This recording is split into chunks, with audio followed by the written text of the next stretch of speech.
So student, today I will explain the rest of the chapter 9. So the chapter is changing families. So let's see. My family, yesterday, today, tomorrow. All families change in some way or the other because of different reasons. Has your family changed too? So सारी ही families में जो है कुछ ना कुछ changes होते हैं, कुछ reasons होते हैं जो अलग अलग होते हैं. क्या आपकी भी फैमिली में कुछ चेंजेस हुए हैं? अभी तक हमने इस चैप्टर में क्या पढ़ा था कि हमें 3 लोगों की फैमिली दिखाई गई थी और तीनों की फैमिली में कैसे डिफरेंसेस आए, कैसे चेंजेस आए, हमने उसको पढ़ा था. फर्स्ट फैमिली थी निमी की, जिसमें निमी की एक बेबी सिस्टर जो है उसका जन्म हुआ था. सेकेंड फैमिली हमने शीरिंग की देखी. शीरिंग की फैमिली में क्या हुआ था कि उसके फादर का ट्रांसफर हुआ था न्यू सिटी में. और हमारी थर्ड फैमिली थी नाजली की फैमिली. नाजली की फैमिली में क्या हुआ था कि नाजली की फैमिली में उसके कजिन ब्रदर की शादी हुई थी और उसके घर में उसकी भाभी जो है आई थी. आपकी भी फैमिली में कभी कुछ चेंजेस हुए हैं? When your grandmother and grandfather were children like you, as your family just like it is today.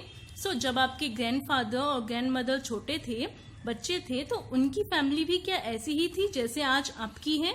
Do you remember the picture of Seetamma's family tree which we saw in class third. आपको याद होगा कि आपने class third में एक story पढ़ी थी, एक फैमिली के बारे में पढ़ा था, उसकी पिक्चर्स अगर आपको याद हैं. You had also drawn a family tree of your own family. आपको भी एक फैमिली ट्री बनानी है. Let us again draw the family tree of last year in your notebook. Last year जैसे आपने एक फैमिली ट्री बनाई थी वैसे ही आपको अभी बनानी है, but this time no need to do this question, so you will cut this question. Ask your grandmother and grandfather how many members were there in their family when they are your age. अपने grandfather से और grandmother से आप पूछिए कि कितने members उनकी family में थे जब वो आपकी एज के थे.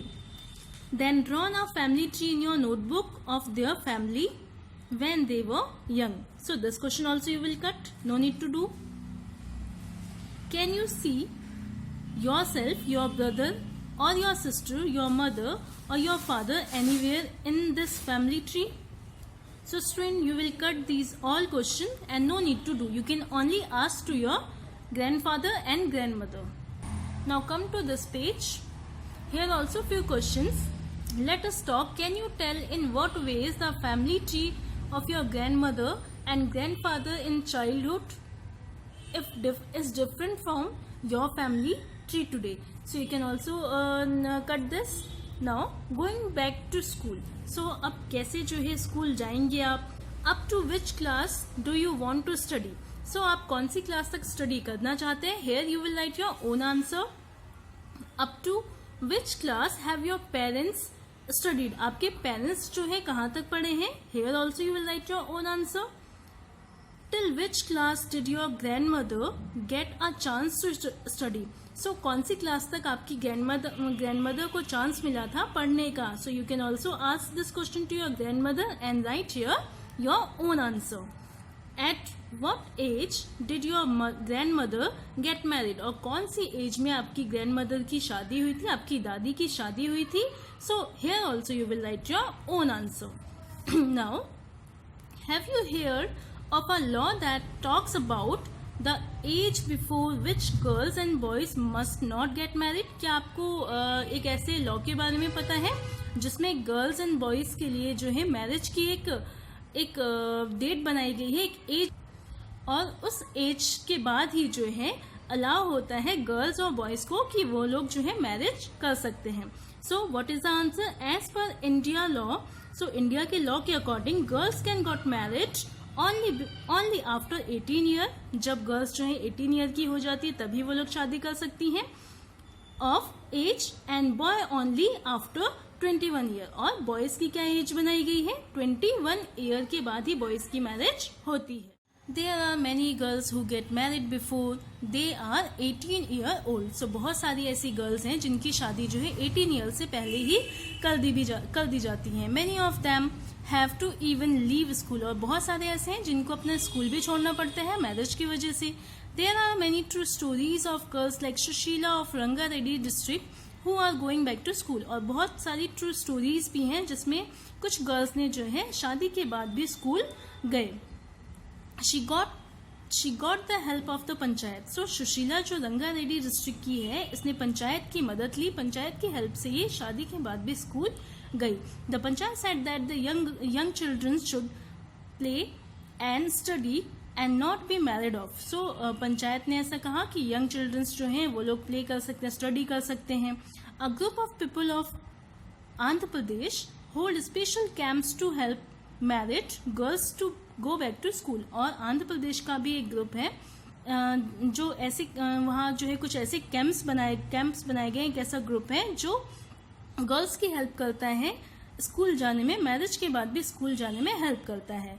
जगन्मा and Chitti say we would like to study and stand on our own feet. So Jaganma और चिट्टी भी कहते हैं कि हम भी जो स्टडी करेंगे और अपने पैरों पे खड़े होंगे। Now come to next page. Find out and right.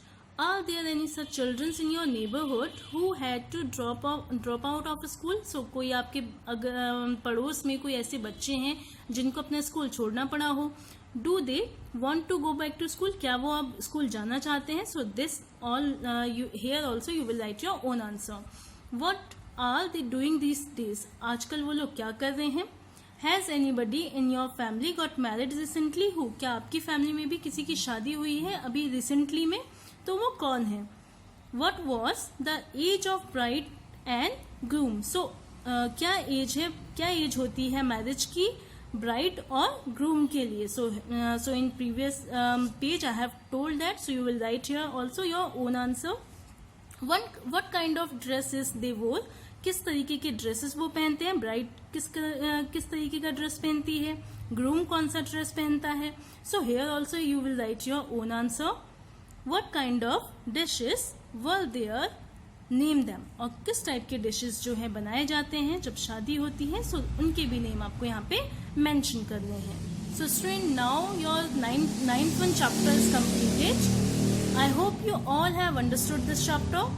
After that you will write some questions in your book, in your notebook, and in page number 76 and 75, both the pages you have to write your own answer. So do it this also with neat and clean handwriting. So thank you so much.